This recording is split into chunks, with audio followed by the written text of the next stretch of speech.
Hey guys, this week we are creating a Hogwarts-style Harry Potter castle cake with a Dobby figure. I have already got my 6-inch cake ganached and secured slightly off-centre on a drum. As always, the full tutorials to get to this step are always linked in the description box, including how to make the ganache and apply it to get sharp edges. Dampen the top with water and place on some white sugar paste, smoothing it out and trimming off the overhang with a scalpel. Then I'm panelling the sides with a long rectangle piece of sugar paste, which I've rolled up into a Swiss roll shape to make it easier to handle. Unwrap this around the cake and smooth the join at the back. With a smedger, squash down excess paste at the bottom and trim it off cleanly.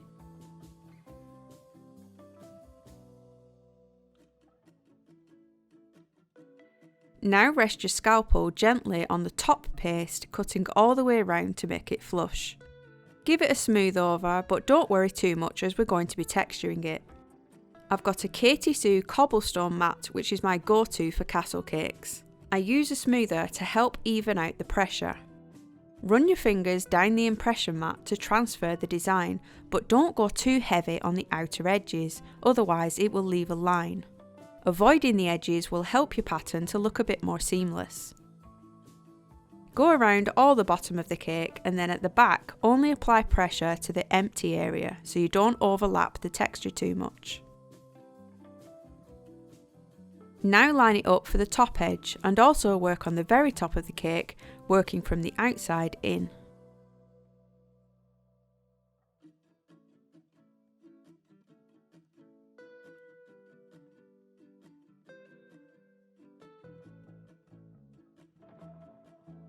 You want to do the same exact process with a 4-inch cake for the top tier. You want to add support to hold this cake even though it is only 4-inch, so I'm adding bubble tea straws and cutting them to the same height as the cake. I'm using 5 altogether and sticking the tiers together with some ganache. Centre it and then leave it to set. Roll out some chunky sausages of white paste, dampen a kebab stick and run it through the centre. Don't worry if it's a little wonky, you can give it another roll to even it back out. Trim the sausage down by rolling it across the worktop with a knife and trim the stick so it's flat with the end of the sausage. Take your same impression mat and roll it evenly along to transfer the design. You can now trim your tower down to size and place it on a foam mat to start firming up. You need to make towers in all different shapes and sizes. I have some towers that only have a stick at one end for the baseboard. Other towers where the stick runs through at both ends, this is to secure it into your top tier, and shorter ones with no stick at all, as you don't need the support. Roll out a piece of paste, keeping it really chunky, and apply your cobblestone effect. Trim this down into a rectangle and cut out a step pattern.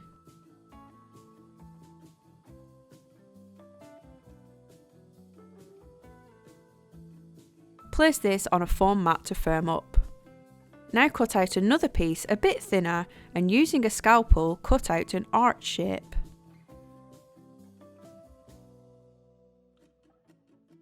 This will be too soft and flimsy too, so place it on a foam mat to dry out. It will stand with one of your smaller towers on the board. We aren't making a replica of Hogwarts. I mean, it could be done, but it would come with one huge price tag. So using a generic castle cake with little bits and pieces like this can give it the feel of Hogwarts with the addition of an owl, a snitch and of course Dobby. Cut out a large arch shape and apply it to the front of your bottom tier. Then roll out a long sausage and push a kebab stick into the centre. Roll across the top with a rolling pin to embed it and flatten the top, and use a scalpel to carefully cut down equally on each side. Gently pop out the kebab stick at either end to create some moulding to go around the arch. Simply stick it with water. I chopped the top of mine to push it into more of a point. For extra detail, you can use any ornate type of mould you like, but I have this one by Wilton, which I'll leave linked below if I can find it. Just push in a sausage of paste with Tylo powder added and cut from the centre outwards, holding down the paste as you go so it doesn't come out and ruin the design. Peel back the mould and gently tease it out.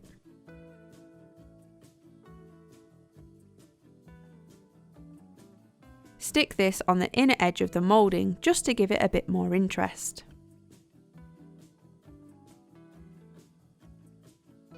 I also have a button mould, which again I'll leave linked below. You can use any shape you like just to cover the joins at the top. Now the towers have firmed up, they aren't completely set and hard, but they're firm enough to handle. Dampen the slightly flattened edge where they've been sitting on the foam mat and push them against the bottom tier. If you've let yours fully set hard, you will need something like royal icing to stick it, but as mine are only slightly set, water is enough. Now start building up your castle, placing towers here and there. The ones with the stick running from the bottom can be placed down inside the tier for more stability. Hogwarts certainly isn't a symmetrical type of castle, so try and add different sizes of towers in different areas to create the same sort of feel.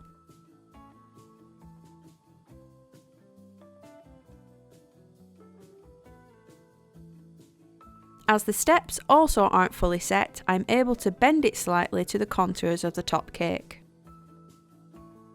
Once all your elements are on, trim down all the kebab sticks, leaving just a little protruding to hold the rooftops on. It can be hard to train your brain not to add them symmetrically, but the end result pays off and it's a little bit more interesting to look at. Now I'm spraying mine all over with airbrush colour. I've mixed some brown with black to create a dirty brown colour. If you don't have an airbrush, you can go straight in with a wash made from gel colours and water. This just makes it a bit quicker, covering the whole thing with the airbrush and then painting over it with a wet paintbrush. You can see how much detail pops out of the lines in the bricks when the paint runs through it compared to the softer look on the top tier that has yet to be painted.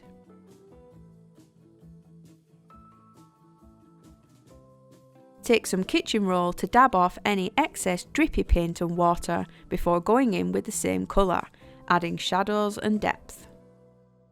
I'm adding deeper colours around the tops and bottoms of the tiers and also where the towers meet the main cake.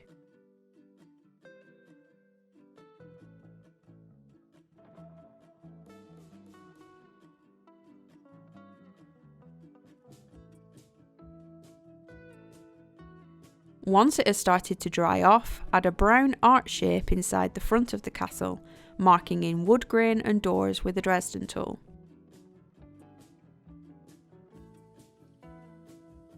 Cut out a chunky semicircle of grey sugar paste for a front step and texture it with both ends of the tool.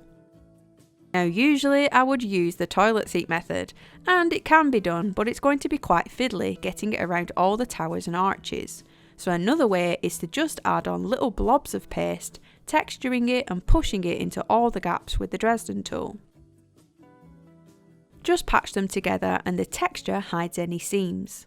The reason why we don't cover the board first is because all the wet paint would have dripped down and ruined the grass. You can literally just patch any areas and the texture hides every seam, so you would never know. Not all boards need to be smooth paste.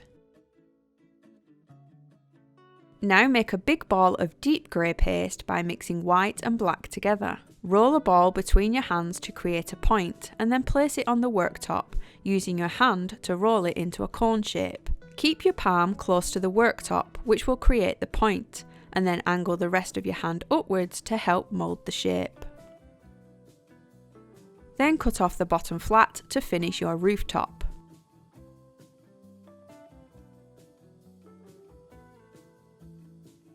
Add these to all the towers around the cake, securing them with the kebab sticks and water.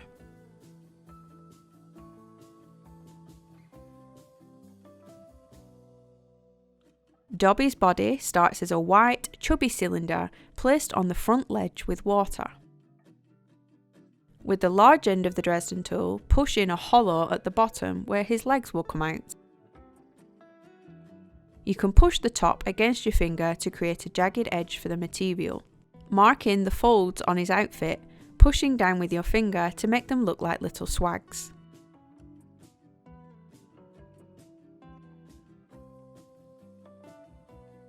Hollow out 2 armholes, one on either side, and also a large one on the top for his neck.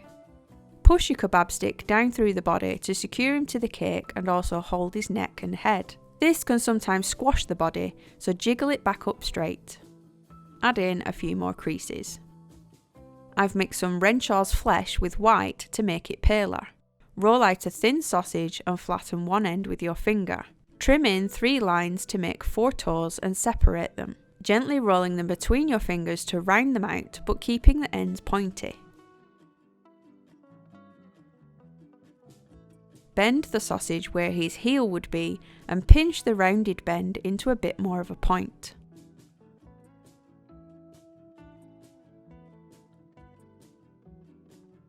Roll the ankle area between your fingers to thin it out and break off the end of the sausage that's too long. Gently roll the leg thinner as he is quite skinny. Chop the leg to size and mark in some little lines on the toes.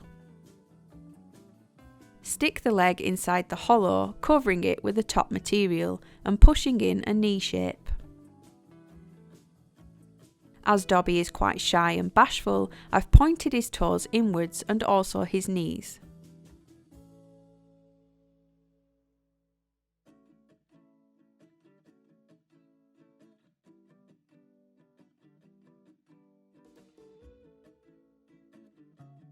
His arm is made similar, but one doesn't need fingers. Attach the hand to his stomach, pinch in an elbow, and insert the rest of the paste into the top arm socket. Push a hole into the hand and trim it down to size. Add a soft grey triangle to the hole, marking crease lines and hollow the top of the sock. Flatten a piece of paste and bend it into the bottom of the sock, marking in the toe and heel areas with a line. Chop this, but not on your finger, and add it to the underneath of his hand so it looks like he's holding a sock. The other arm will need fingers. Squash one end of a sausage and mark in a thumb. Trim out a small triangle piece and add 2 lines to make 3 fingers.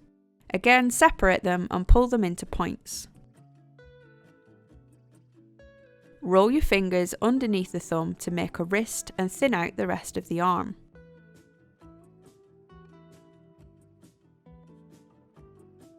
Make a dent partway up to make it easier to bend into an elbow, always pinching out that rounded curve into a more defined shape. Add this to the other arm socket and place the fingers over the other hand, just sticking it with water. If the elbow won't reach a tower to rest on, place a little piece of sponge just to hold it in place till it starts to set. With the same pale flesh colour, tease it into a shape which looks a bit like one of those fancy chemistry lab flasks, a wide bottom and a narrow neck. I did look it up, but I can't pronounce it, so we'll just slide it down the kebab stick, pushing the paste into the hollow we made and trimming off the excess until we have a neck.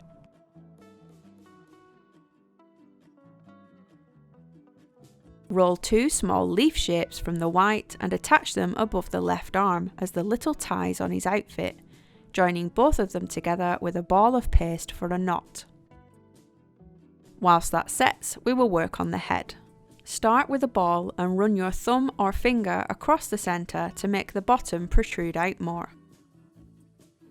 Mark in a smile with the Dresden tool before defining a thin bottom lip with the larger end. Slowly press one in and then use your finger to get rid of any harsh lines. Now do the same for the small top lip.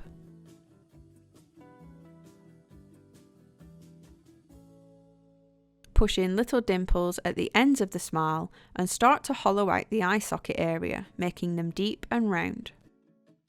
Roll a carrot shape for a nose and apply it in between the eye sockets, slowly curling up the very end of the nose.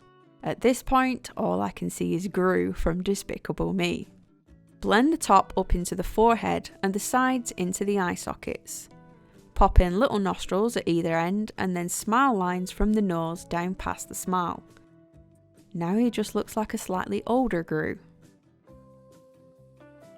You can get rid of any excess paste to thin the face out by gently teasing it towards the back of the head. I'm using sugar paste with only a small amount of tylo in, which allows me to blend and manoeuvre the paste.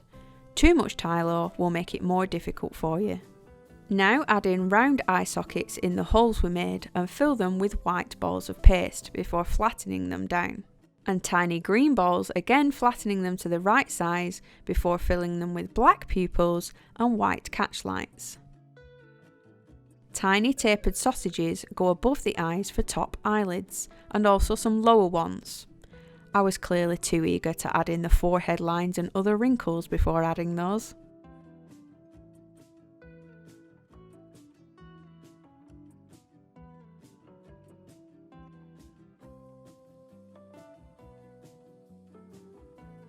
Now chop off the extra paste and slide it down the kebab stick onto his neck. I angled it slightly to one side as it adds more interest. His ears are flattened teardrops with the end curled downwards. Mark in a curve with your Dresden tool and a hole. Cut it flat and attach it to the side of his head with water. You can even use the towers to help support them. Dobby can be a grubby little creature, so I've watered down some brown gel and I'm adding shading to his wrinkles, inside his ears, creases, fingers, toes and eyes. I've also added a very pale pink to his cheeks and lips. I've traced the birthday girl's age and name onto greaseproof paper from the computer. Her name is Lily, but I can use the first L to cut a second one. Work smarter, not harder. Roll out some yellow paste quite thin and trace around your letters with a Dresden tool. Then just follow the impression with a scalpel to cut them out. Let them firm up on a foam mat. To paint them gold, I'm using Faye's Gold Dust. Mix it with some lemon extract to create a paint and coat all the tops and sides. I backed the number 8 on a chunky black disc which I've just stuck to the top with water. Tease a piece of white paste into a soft triangle and push it against one of the towers, marking in tapered lines for Hedwig's tail. Similarly, tease white paste into a wing shape and score in long feather lines. Add 2 to the top of the tail, pushing in little dents where the feathers end. Add a cone in between these with a line at the bottom to separate the legs, and a squashed ball for the head. Teeny tiny claws are made with small pieces of grey paste, overlapped so it looks like a tiny cross. Curl each point towards the centre so it looks like a curled claw. Then pick it up with your Dresden tool and hold your breath as you slowly make your way to Hedwig's legs, hoping you don't drop it in between the towers. Gently stick them to the end of each leg, stand back and breathe. Another tiny piece of grey makes a beak and mark in holes for eyes before filling them with black paste. You can also add a little detail to the ends of the wings with paint. For the snitch, roll a small ball of yellow and stick it with water to one of your rooftops. Fold a piece of wafer paper in half and cut out a small wing shape. Once you open them up, you have a set of delicate wings. Paint the snitch in gold before slowly lowering the wings down the back, which should stick to your paint. Finally, add finishing details such as handles to the door. You could make these in yellow because then I just decided to paint them gold.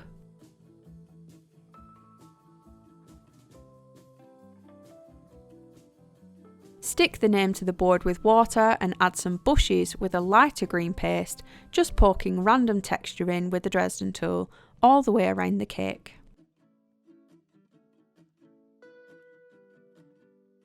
Use black paint and a fine paintbrush to paint on tiny windows around the towers and castle. Finally, shade the whole thing using black airbrush colour, all around the edges of the board, base of the castle, the bushes, and even a 3D effect for your letters. Just take your airbrush in close and run the dark colour down one edge of your lettering.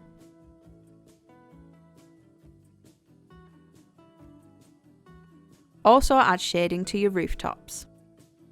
And we are finally done! This was quite a long project, but hopefully you enjoyed it. You can add other favourite characters, or switch the colours entirely to make it princessy. And swap Dobby for a unicorn.